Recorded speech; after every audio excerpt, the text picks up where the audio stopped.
और बात अपनी अगली बड़ी खबर की करेंगे। औरंगजेब की कब्र पर बुलडोजर चलाने की मांग उठाई गई है। जी हां, भारतीय जनता पार्टी के विधायक टी राजा ने फडणवीस से मांग कर डाली है, औरंगजेब की कब्र पर बुलडोजर चले। ये जमीन छत्रपति शिवाजी की है, औरंगजेब की नहीं है, टी राजा ने कहा है।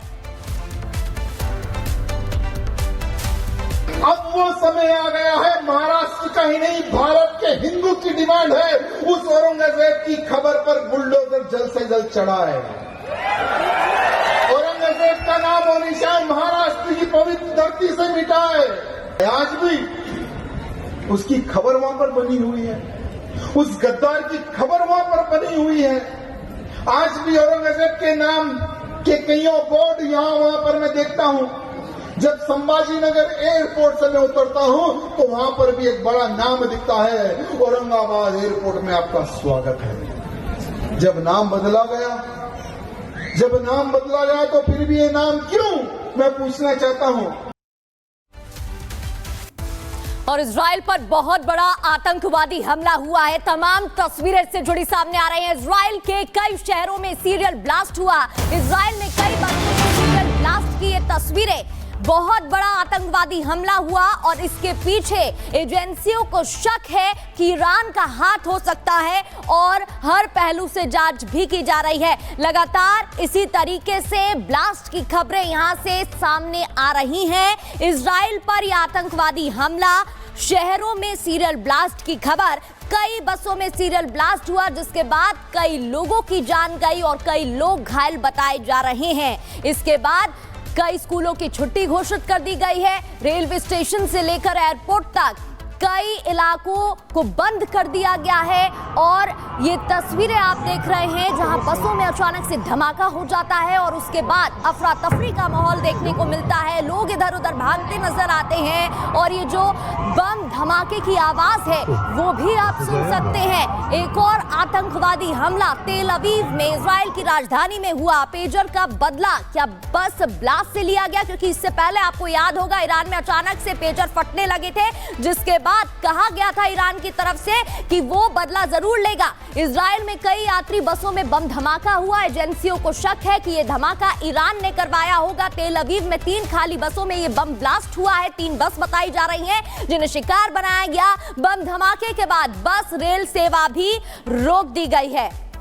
सबसे पहले बात प्रधानमंत्री नरेंद्र मोदी की गारंटी के साथ एक्शन में दिल्ली सरकार की करेंगे। दिल्ली की अब रेखा सीएम रेखा के हाथ में है और अब उसको लेकर एक्शन मोड में सरकार और मुख्यमंत्री हैं। क्या कुछ फैसले लिए गए हैं बताएंगे आपको। इसके बाद बात होगी संभल की, जहां संभल में जो साजिश रची गई उसको लेकर चार्जशीट जो दाखिल की गई थी उसमें आरोपियों को लेकर क्या राज सामने आ रहे हैं वो भी बताएंगे, उनका भी खुलासा होगा। इसके बाद बात आक्रांता का कब्र क्यों टूटा सब्र। दरअसल महाराष्ट्र में औरंगजेब की कब्र को लेकर अब एक नई मांग उठी है। क्या मांग की गई है बताएंगे आपको। और आखिर में बात इजराइल की, जहां पर बम धमाका हुआ है और इसके पीछे किसका हाथ है इसकी भी बात करेंगे। लेकिन सबसे पहले बात करेंगे दिल्ली की और मोदी की गारंटी की।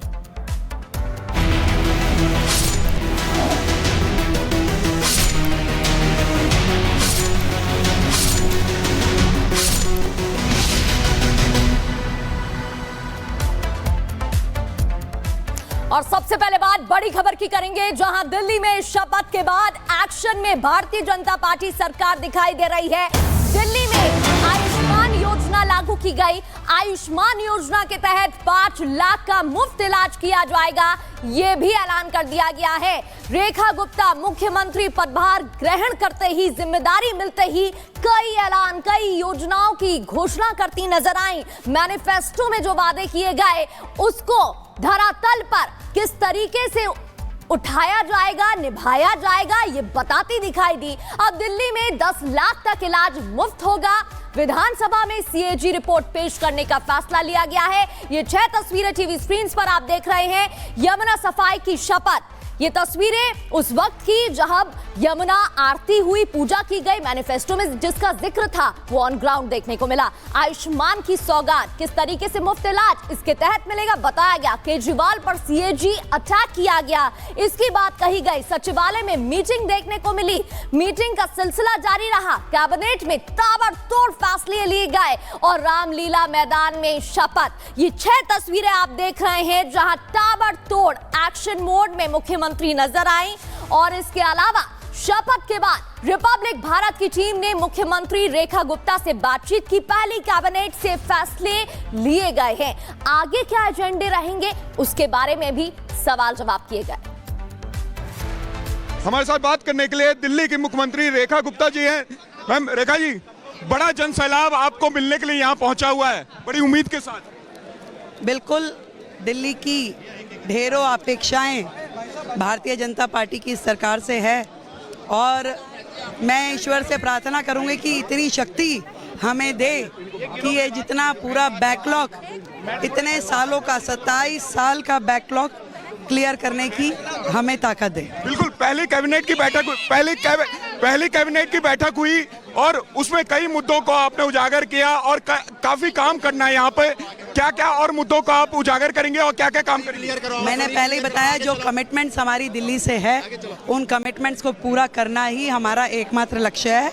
और उसके लिए कल से ही पहला दिन जो हमारा शपथ का था, हम लोग अपने काम में जुट गए।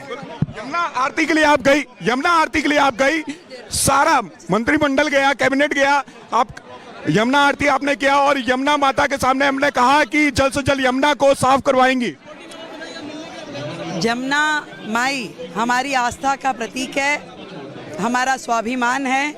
और कल हमने यमुना जी के घाट पर आरती करते हुए यही शपथ ली कि जितना भी काम यमुना जी को साफ करने के लिए करना पड़ेगा, जितने रिसोर्स लगाने पड़ेंगे वो सारे लगाए जाएंगे। निश्चित रूप में यमुना को साफ करना हमारा प्रथम कर्तव्य है।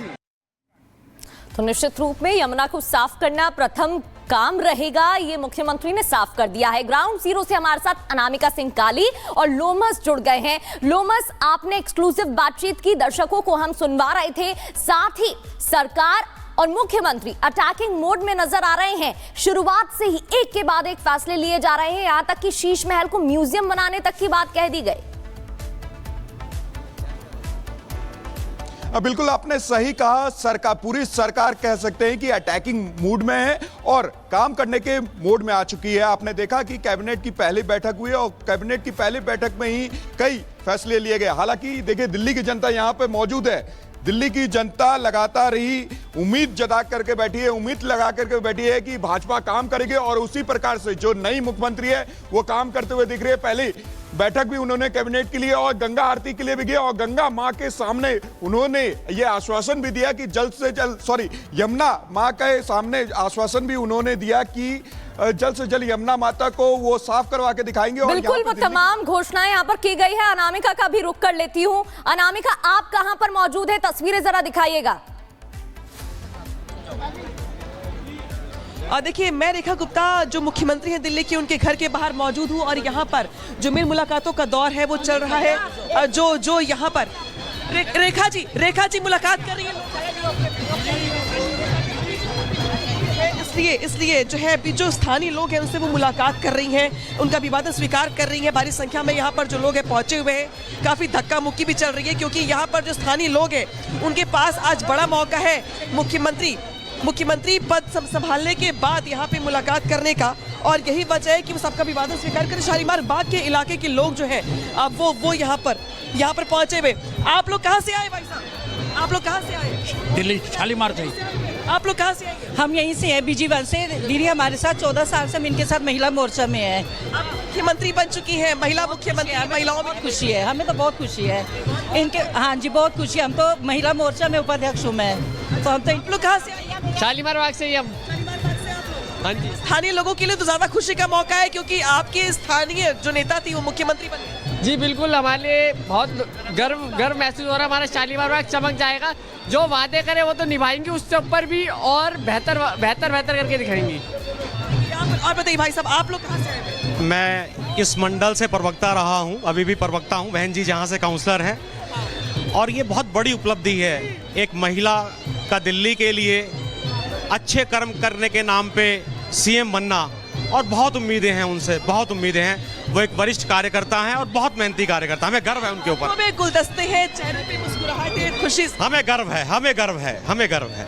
मिल पाए हैं आप लोग अभी तक? हाँ जी, हम मिल गए। हम तो 2 दिन पहले भी मिल के गए थे। हाँ जी, हाँ जी। देखिए, कुछ लोग मिल चुके हैं, कुछ लोग मिलने के लिए कतार में लगे हुए हैं। बिल्कुल अनामिका, आपका रुख करूंगी। इस बीच एक और बड़ी खबर का रुख कर लेते हैं। दिल्ली के 6 मंत्री आज पदभार संभालेंगे। बात एक और बड़ी खबर की। दिल्ली के 6 मंत्री आज पदभार संभालेंगे। कल शाम विभागों का बंटवारा हुआ था। मुख्यमंत्री ने वित्त विभाग अपने पास रखा है। इसके अलावा 8 और विभाग। प्रवेश वर्मा डिप्यूटी सीएम, उनके पास शिक्षा, पीडब्ल्यूडी, परिवहन है। आशीष सूद की बात करें तो उनके पास भी गृह, बिजली, शहरी विकास